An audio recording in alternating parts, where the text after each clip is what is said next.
जब पता होगा कि आपने भोजन किया है तभी मुझे तृप्ति मिलेगी आर्य। तभी मुझे भोजन करने की इच्छा होगी कि आपके कंठ से ग्रास न उतरने का विचार ही मुझे भयभीत कर रहा है आर्य।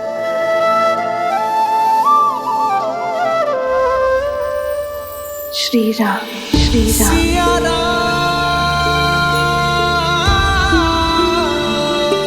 सीते,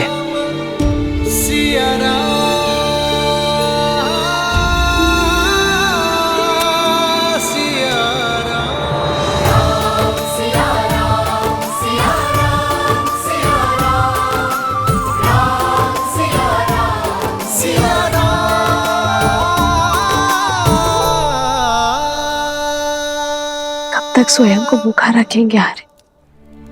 जब तक ये ना जान जाओ कि मेरी सीता ने भोजन किया है या नहीं।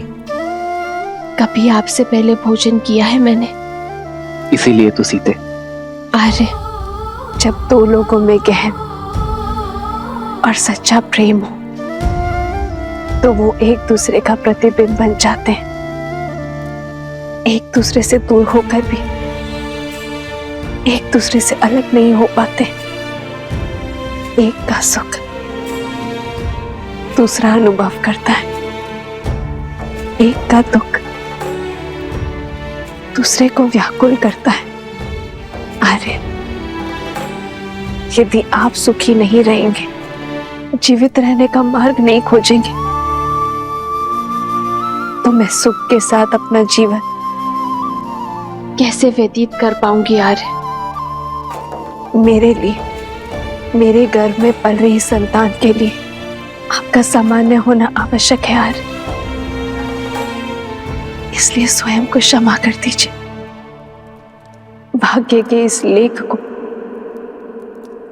स्वीकार लीजिए आर्य, और हमारे वियोग को एक नए सौभाग्य का प्रारंभ समझकर आगे बढ़िए। ये मस्तिष्क तुम्हारी कही हर बात मानता है सीते, पर इस मन का क्या करूं?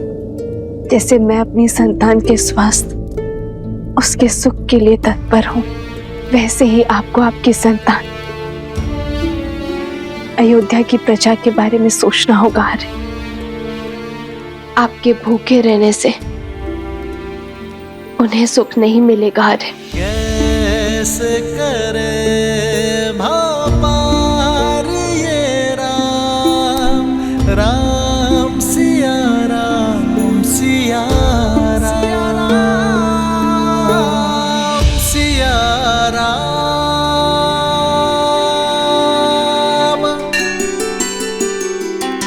प्रेम समर्पण करुणा ज्ञान से है भरा दो प्यारा नाम।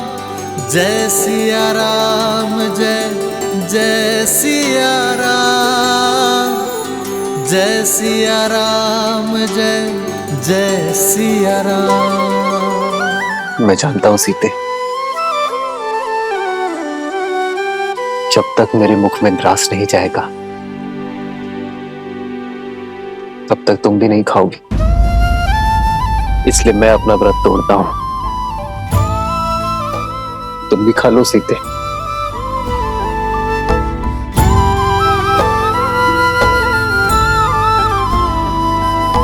राम सिया राम, जय जय राम, राम सिया राम, जय जय राम। जन्म जन्म का है ये संगम, राम रतन सीता वैभव धन। लगता है आपने भोजन ग्रहण कर लिया है आर्य। अब मैं भी भोजन कर सकती हूँ। एक है पौरुष, एक समर्पण, एक है रूप तो दूजा दर्पण। राम है लोचन सीता दृष्टि राम है बादल, सीता वृष्टि।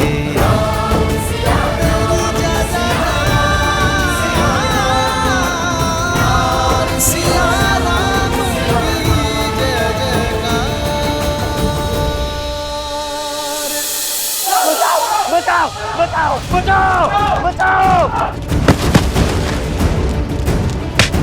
बचाओ, बचाइए बचाइए बचाइए बचाइए बचाइए बचाइए बचाइए बचाइए, मुझे क्षमा कर दे,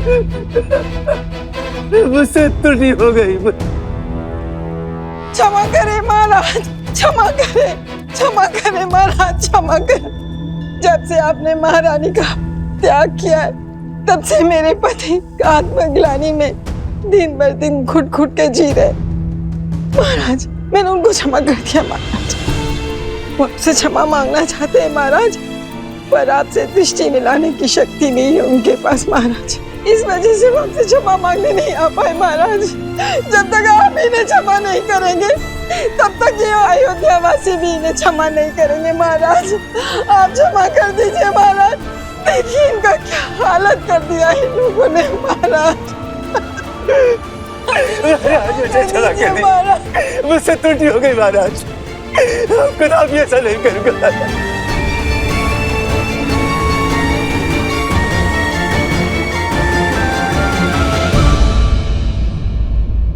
उठिए देवी, उठो। इन नगर वासियों का कोई अपराध नहीं है, इन्होंने कोई दोष नहीं किया है। मैं जानता हूं महाराज, मैं इसी योग्य हूं, मुझे क्षमा कर दीजिए महाराज, मेरी मति भ्रमित हो गई थी महाराज, मुझे क्षमा कर दीजिए प्रभु, मुझे क्षमा कर दीजिए। मैं तुम्हें क्षमा करता हूं वस्त्रक, किंतु क्षमा के साथ साथ दायित्व भी आता है। मैं आज तुम्हें एक दायित्व सौंपता हूं कि तुम ना केवल अपनी पत्नी को सम्मान सहित अपने जीवन में सम्मिलित करोगे, बल्कि अपने राज्य की रक्षा भी करोगे। यह ध्यान रखोगे कि लोक अपवाद से कोई भी किसी भी तरह प्रभावित ना हो।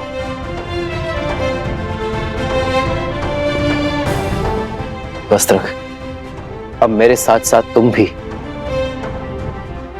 राज्य की सेवा का दायित्व उठाओगे।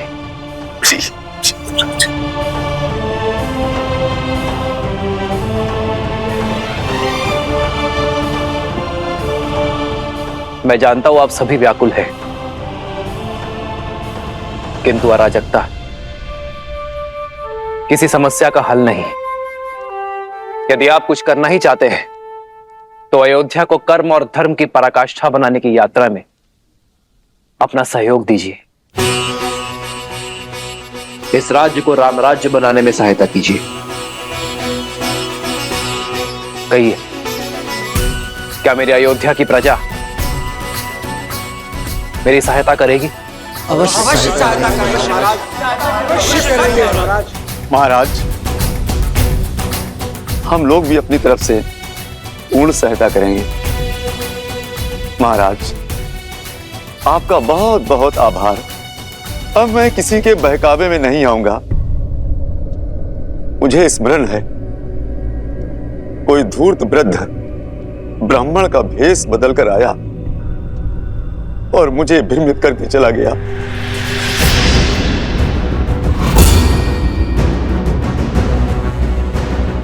वस्त्रक, किस वृद्ध ब्राह्मण के बारे में कह रहे हो तुम? कौन है वो, कहां रहता है, बताओ मुझे। मैं उसे घसीट कर यहाँ इस सभा में लेकर आऊंगा। जिसने मेरी भाभी मां पर इतना बड़ा लांछन लगाया है, उसे तो पाताल से भी घसीट कर लाएगा ये लक्ष्मण। लक्ष्मण, संदेह फैलाने वाले को पकड़ने का कोई औचित्य नहीं है। औचित्य है महाराज। ये वही व्यक्ति है जिसके कारण आपने मेरी भाभी मां को वनवास दे दिया है। हमारा समस्त परिवार तार तार हो चुका है और आप कह रहे हैं कि उसका सत्य जानकर भी इतने शांत कैसे रह सकते हैं आप? यही तो वो व्यक्ति चाहता है कि हमारा बल, हमारा श्रम हम व्यर्थ करें। हमें हमारी शक्ति, हमारे बल को लोकअपवाद फैलाने वाले को पकड़ने में नहीं, बल्कि स्वयं और राज्य को इतना सशक्त बनाने में लगानी चाहिए कि भविष्य में कोई भी लोकअपवाद हमें प्रभावित ना कर सके।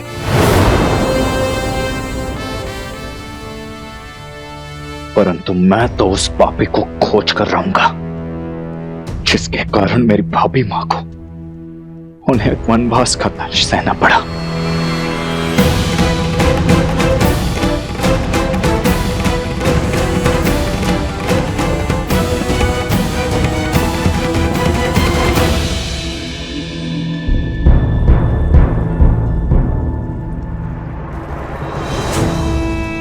उत्तम नहीं, अति उत्तम उत्तर दिया है उस राम ने मेरे छल का। करुणा और त्याग का आवरण ओढ़कर छल का ऐसा लट्टू फेंका है कि सब चारों खाने चित त्याग का डंका बजाकर पुनः अयोध्या का प्रेम पा लिया। बड़ा चतुर निकला ये सूर्यवंशी, पर मैं भी सहस्त्रमुख रावण हूं। सहस्त्रमुख रावण, छल के हर खेल का महारथी। तो बातें ही बनाते रहेंगे या दिखाएंगे जौहर अपना? वहां धर्म का स्वरूप वो राम राज्य बना रहा है, अनंत काल तक पूजे जाने का मार्ग प्रशस्त कर रहा है, और तुम एक क्षण की ये जीत का उत्साह मना रहे हो। मूर्ख, असुर तो हो, बलवान पर बुद्धिहीन। परिस्थिति चाहे घर के भीतर की हो या राज्य के अंदर की, रणनीति सदा ही उभरती परिस्थितियों की प्रतिक्रिया होती है। तो फिर इस परिस्थिति से लड़ने के लिए तुम्हारे पास क्या योजना है भैया? यात्रा, अपनी माया से सीता को खोजने की तीर्थ यात्रा, और उसके बाद मुझे उसे खोजना है जो मेरी योजना का सहायक बने, अपने प्राणों की आहुति देकर मेरे लिए सफलता की सीढ़ी बने। कौन? धीरज रखो प्रिय बहन, धीरे धीरे तुम्हें साफ दिखाई और सुनाई देने लगेगा। आशा करती हूँ कि इस बार जीत तुम्हारी ही होगी, और यदि नहीं हुई तो इस प्रतिशोध की पतवार मुझे ही थामनी होगी।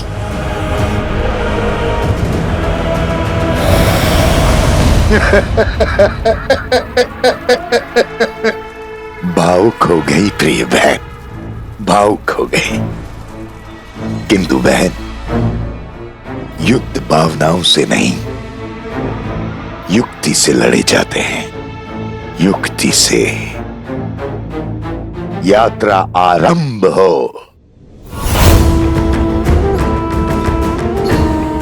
वो यात्रा जो सीता तक जाकर पूरी होगी। मैं आ रहा हूं देवी सीता, मैं आ रहा हूं।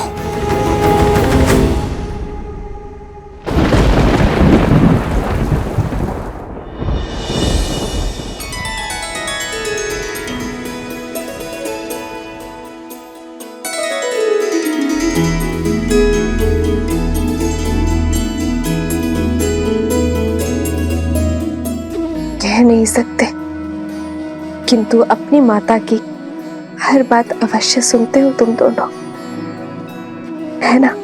तो चलो, आज तुम्हें अपने प्रभु की लीला सुनाती हूँ। राजा राम से तुम्हारा परिचय करवाती हूँ। वो राजा राम जिनकी भुजाओं में जितना बल है, उससे अधिक प्रेम उनके हृदय में है। अब अपनी प्रजा को अपने परिवार से ऊपर रखने वाले शासक हैं। और स्मरण रहे, पथ चाहे कितना भी कठिन क्यों ना हो, यदि उनके दिखाए धर्म पर तुम रो क्यों रहे हो? इस सुंदर मुख पर मुस्कान कैसे आएगी? आप भुवन देवी है ना? देवी अर्थात ईश्वर। आपके पास तो अथाह शक्तियां होंगी। क्या आप मेरी माता को ला सकती हैं?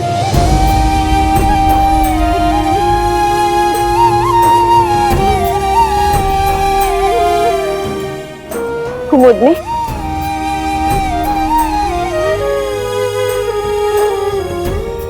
ये बालक कौन है और इसकी माता को क्या हुआ? वो शांडिल्य है। 2 वर्ष पहले एक दिन उसकी माता वन में गई और फिर कभी नहीं लौटी। वो तब से अपनी माता की प्रतीक्षा कर रहा है। वो नहीं जानता कि उसकी माता को लवनासुर राक्षस ने खा लिया है। अब वो कभी नहीं लौटेंगी। लवनासुर?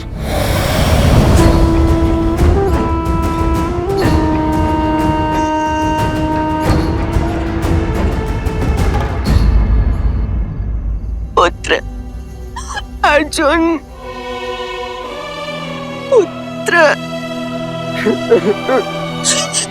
पुत्र अर्जुन, तुम कहीं नहीं जाओगे। सुना तुमने? तुम कहीं नहीं जाओगे। क्षमा करना बहन, मैं विवश हूँ। हर अमावस्या को हमारे गांव से उस दुष्ट लवनासुर को किसी की बलि देनी पड़ती। इस बार तुम्हारे घर की बारी। इकलौता पुत्र है मेरा, इसका बलिदान कैसे दे दूं? इसकी मृत्यु से ये मेरा पूरा वंश नष्ट हो जाएगा। मुखिया जी, कुछ तो कीजिए। कुछ नहीं हो सकता आर्या, फिर भी तुम कहते हो तो मैं प्रयास करता हूँ। कोई है? अरे है कोई जो पुत्र अर्जुन के स्थान पर अपना बलिदान देने को सज्ज हो?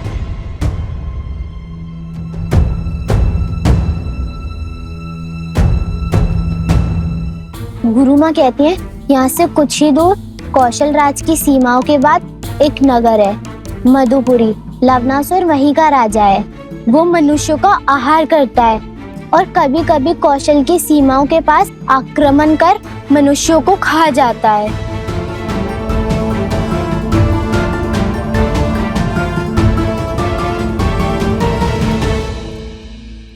तुम मेरी एक सहायता करोगी? देखा, मैंने कहा था। चलो पुत्र, और कोई उपाय नहीं। मैं हूं ना।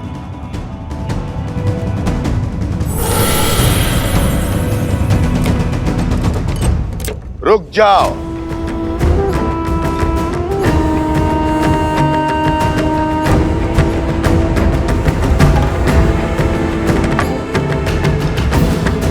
मैं चला जाता हूं।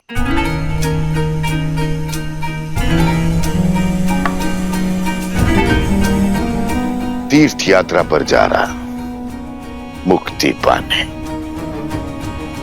अच्छा अवसर प्राप्त हुआ है। मुझे जीवन से कोई मोह नहीं है। मैं सच्च हूं। प्राणों की आहुति तो देनी पड़ेगी। धन्य हैं आप। आप जैसे महापुरुष कहाँ मिलते हैं संसार में। आपका बहुत बहुत धन्यवाद। आओ मित्र।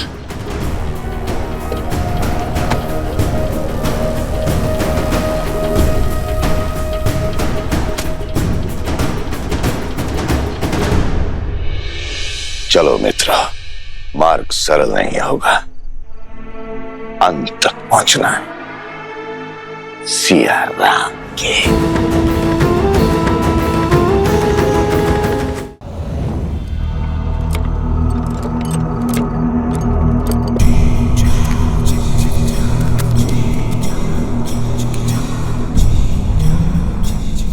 आओ लवनासुर, आज अमावस्या की रात्रि है, भक्षण करो मेरा, लेकिन मेरे गांव वालों को छोड़ दो। लवनासुर!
ये क्या था? सहस्त्रमुख रावण। सहस्त्रमुख? तुम्हारे पास खाने के लिए एक मुख है, मेरे पास सहस्त्र। सहस्त्रमुख रावण तुम्हारा मामा। मामा? तुम्हारे पिता के प्रति मेरा आदर मुझे तुम्हारे पास खींच लाया है।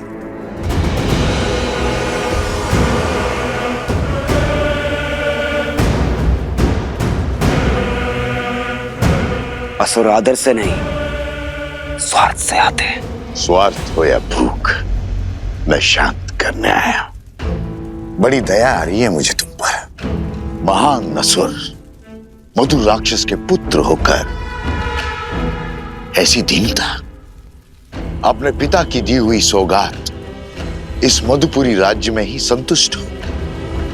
छोटे मोटे कीड़े मकोड़े जैसे मनुष्यों को खाकर जी रहे, शर्म नहीं आती? स्वार्थ आज भूख का बहाना बन के आया है। यदि मेरे मामा ना होते तो अभी अपनी भूख को शांत कर देता और आपके साथ खेल में नहीं उलझता। मैं उलझाने नहीं, उत्साह बढ़ाने आया हूं। प्रतिशोध का उत्साह बढ़ाने। लंकेश की मृत्यु का प्रतिशोध लेने आया हूं मैं उस राम से, उस राम से जिसने राक्षसों की गरिमा और सम्मान का अंत किया है, लंका से लंकेश और राक्षसों से रावण को छीना है। अब मुझे उस राम को पराजित करना है। उसकी शक्ति, उसकी पत्नी को उसकी पराजय का दृश्य दिखाना है। पर उसको ही क्यों? नर की शक्ति उसकी पत्नी होती है। नर यदि बलवान देह है तो पत्नी रीढ़ की हड्डी। बिना रीढ़ की हड्डी के बलवान देह का कोई महत्व नहीं। इसलिए हमें वार देह पर नहीं, रीढ़ की हड्डी पर करना होगा।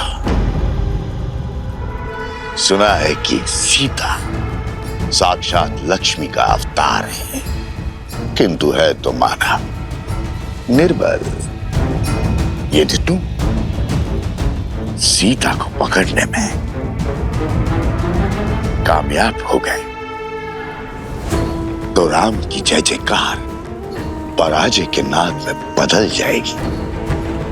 केवल देवता ही नहीं, साक्षात महादेव भी तुम्हारी शक्ति के सामने शीश झुकाएंगे। अच्छा,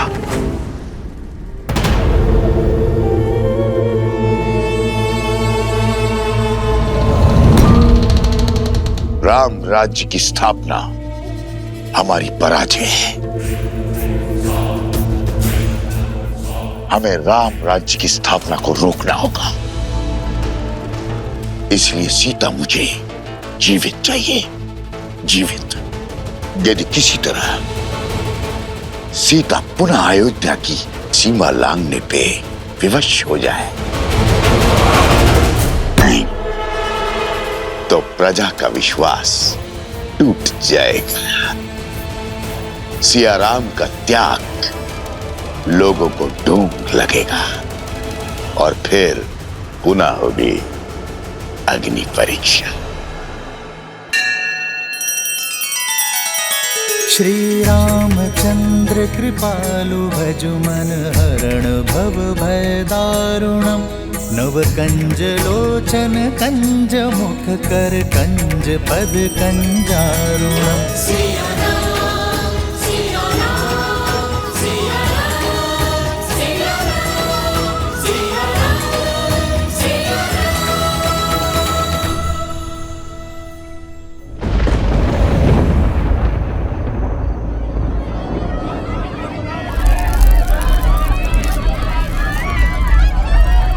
कौन है?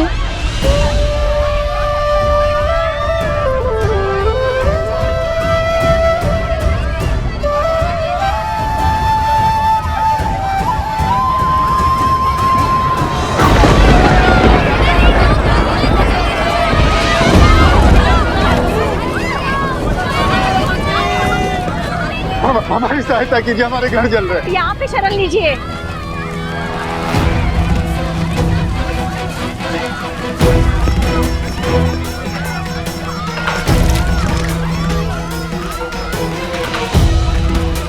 गुरु माता, ये सब कैसे हुआ?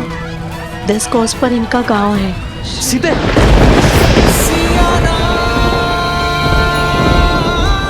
सीते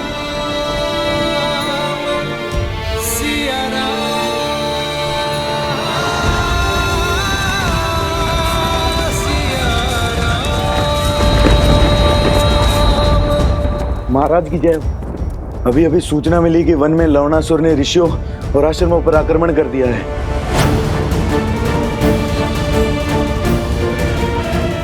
लवणासुर?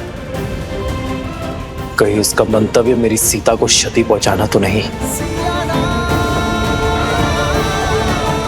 वन देवी, मैंने सुना है यहाँ पर किसी लवणासुर का प्रकोप है। क्या वो हम सबको मार देगा? मेरी माता को भी? किसी को कुछ नहीं होगा, ना तुम्हें और ना ही तुम्हारी माँ को।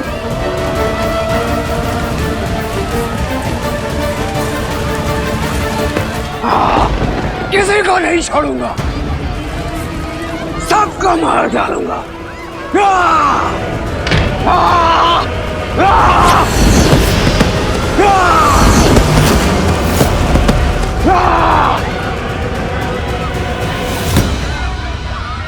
लवणासुर, हर अमावस्या को हमने एक नर बलि देने का वचन दिया था और उसे निभाया भी। फिर इतना हाहाकार, इतना क्रोध क्यों? ये क्रोध नहीं, प्रतिशोध है। और यहाँ केवल राक्षस रहेंगे।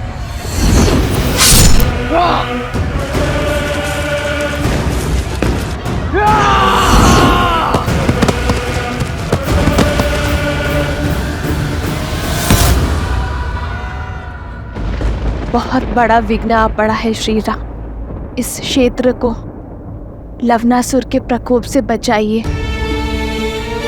ये समस्त विश्व आपका राज्य है आर्य, आपकी प्रजा है आर्य। सहायता कीजिए।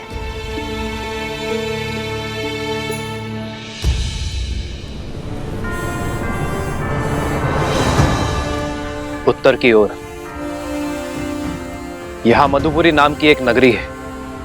लवणासुर यहां अधर्म का राज चलाता है, परंतु अचानक उसने इसके समीप बसे कोसल राज्य की सीमा क्षेत्र पर आक्रमण किया है।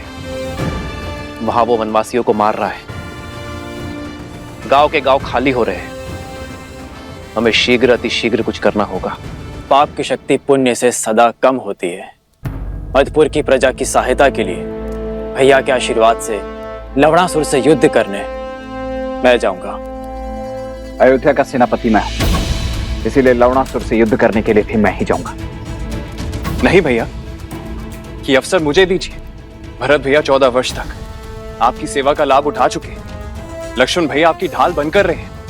आपके साथ भीषण युद्ध लड़े उन्होंने। कृपया मुझे लवणासुर को मारकर अपनी प्रजा की रक्षा और पराक्रम के प्रदर्शन का अवसर दीजिए।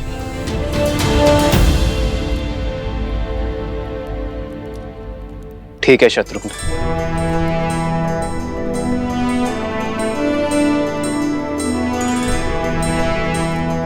कूच की तैयारी करो शत्रुघ्न। मधुपुरी की प्रजा को एक नए राजा की आवश्यकता होगी। मुझे विश्वास है कि तुम लवणासुर का वध करने में सक्षम होगे, इसलिए कूच करने से पूर्व एक कार्य करना आवश्यक है शत्रुघ्न।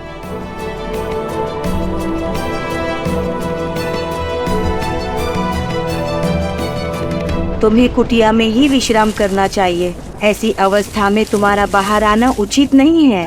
कैसे रुकती गुरु माता, केवल अपने बारे में ही नहीं, समाज और संसार के बारे में भी तो सोचना है। भगवान वाल्मीकि के आदेश अनुसार भारद्वाज ऋषि यज्ञ आरंभ करेंगे लवणासुर की शक्तियों को कम करने। हाँ गुरु माता, तपस्वियों का कर्तव्य है यज्ञ और प्रार्थना करना।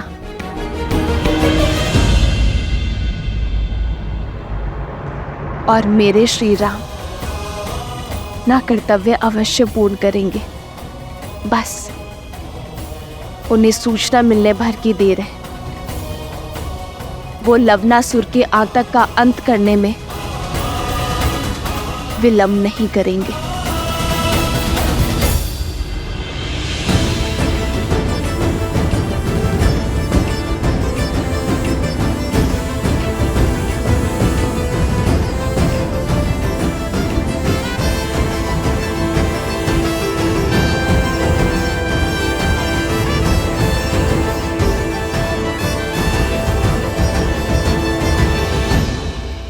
आज से शत्रुघ्न मधु राज्य का राजा है।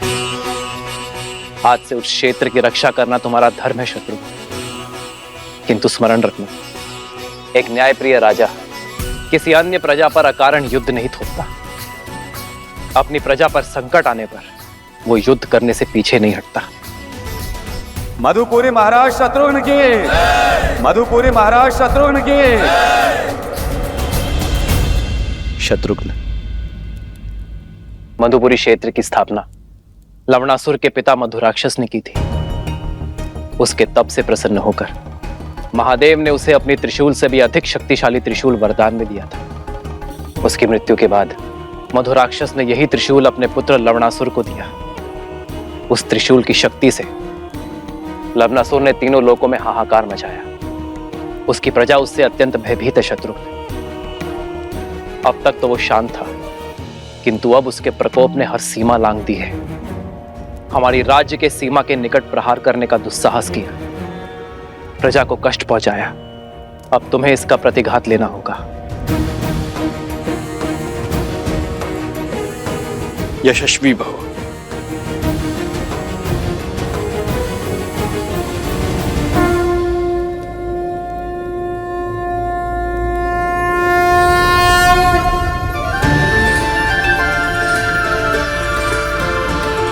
यह अस्त्र मुझे ऋषि अगस्त्य ने दिया था। नारायण ने मधु कैटभ का वध इसी अस्त्र से किया था, और आज ये अस्त्र मैं तुम्हें सौंप रहा हूं शत्रुघ्न। तुम इसी अस्त्र से लवणासुर का वध करोगे। मैंने इस अस्त्र का प्रयोग रावण के वध के लिए भी नहीं किया था। कदाचित नियति ने इस अस्त्र पर लवणासुर का ही नाम लिखा है, और आज ये अस्त्र अपना कर्तव्य निभाने के लिए सज्ज है।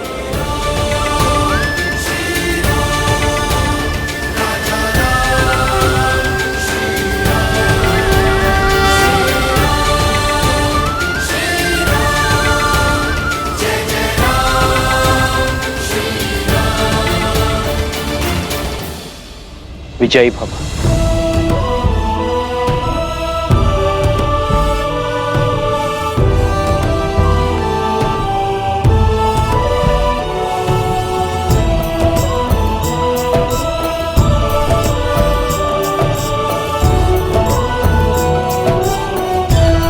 मधुपुरी के समीप ही मिथिला की एक छोटी सी सीमा है। यदि इस युद्ध में कोई भी आवश्यकता पड़े तो पिताश्री से सहायता लेने में चूकिएगा मत। महादेव आपको विजय दे।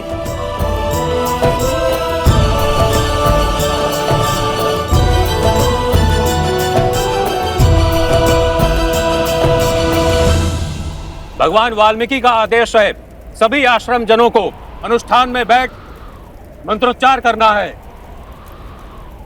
ओम शांति शांति स्वाहा।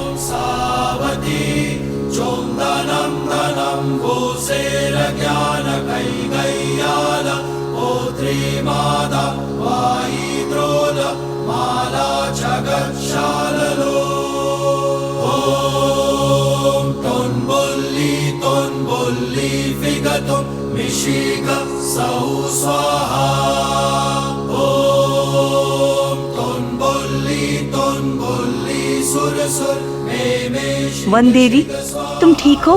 लगता है प्रसव की पीड़ा आरंभ हो गई है। इन्हें कुटिया में जल्दी ले जाने का प्रबंध करो। श्री राम, श्री राम।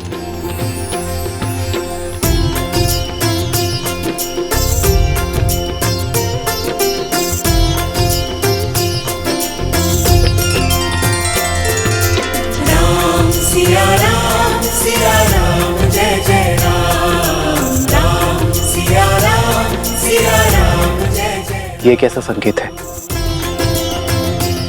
मेरी सीता ठीक तो है? मुझे मेरे आराध्य की मूर्ति दे दीजिए।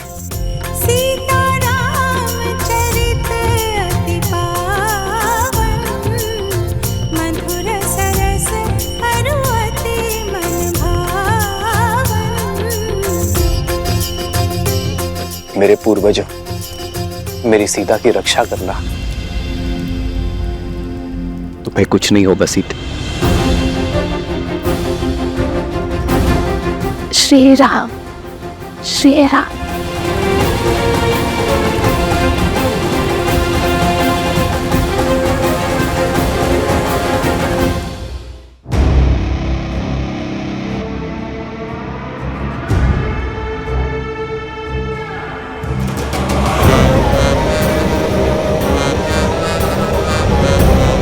सीमा तो सुरक्षित है आश्रमवासियों। हम सीमा पार करके अंदर नहीं आ सकते, लेकिन तुम लोगों को बाहर तो ला सकते हैं।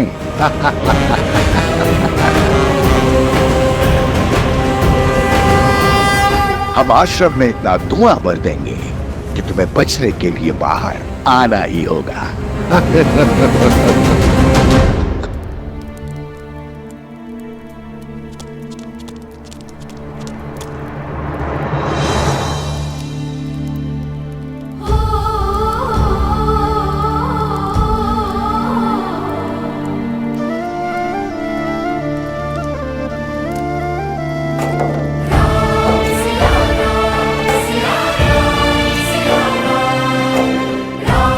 सीते,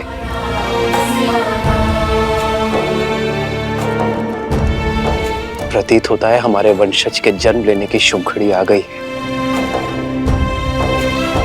श्री राम। हे महादेव, सीता पर, मेरी होने वाली संतान पर अपनी कृपा दृष्टि बनाए रखना।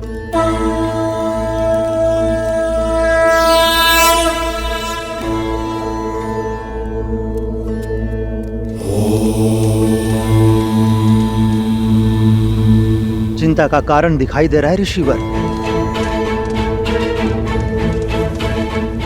वन देवी की प्रसूति में बाधा आ रही है। किसी वैद्य को बुलाना होगा। गर्भ में 2 संतान हैं। यदि समय पे प्रसूति नहीं हुई तो वन देवी पे संकट आ सकता है। देखिए, स्थिति विकट है। इस समय आश्रम से बाहर जाना असंभव है। किसी भी अवस्था में अनुष्ठान रुकना नहीं चाहिए। ओम नमः शिवाय, ओम शांति।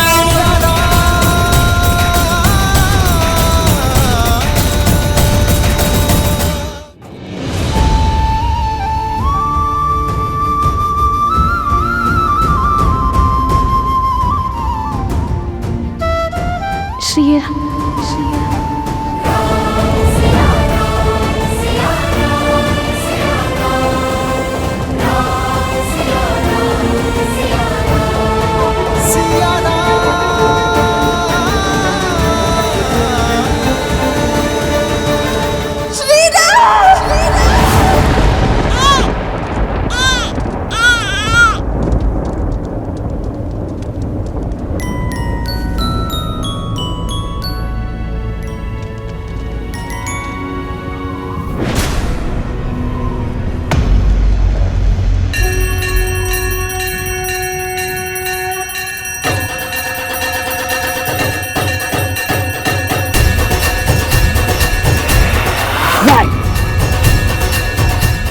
ऐसा नहीं हो सकता। मंगलम भगवान विष्णु मंगलम गरुड़ध्वज मंगलम पुंडरीकाक्ष बधाई हो वनदेवी, पुत्र जन्मे हैं। 2 सुंदर पुत्रों की माता बनी है तुम।